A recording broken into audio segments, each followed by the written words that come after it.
haunted by the lens. I always thought photography was about capturing moments, not secrets.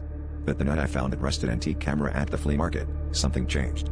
It was heavier than it looked, its lens cold and fogged.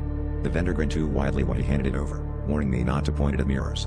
I laughed it off, until I realized the first photo I took revealed something my eyes never could. Before I show you what I saw, let me tell you how everything started unraveling. I've been using the camera for a week, snapping shots around my apartment, the hallway, the kitchen, my bedroom. The developed photos were strange, blurry shapes, flickers of shadows where nothing should have been.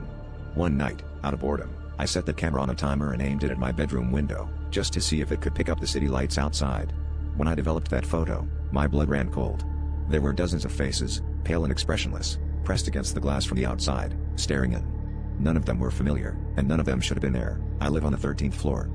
I tried to rationalize it, maybe it was a trick of the film, or a reflection from the street below. But every night after that, I felt watched.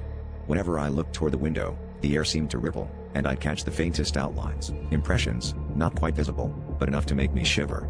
I stopped sleeping with the lights off. I started seeing those same faces on the camera, everywhere I went, subway windows, storefronts, puddles on the street. It was like the camera had taught me to notice things I was never meant to see. Last night, desperate, I tried to destroy the camera, smashed it against the floor, drowned it in bleach.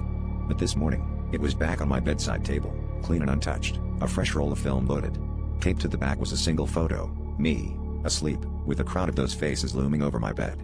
One of them, in the center, wore a grin just like the vendors.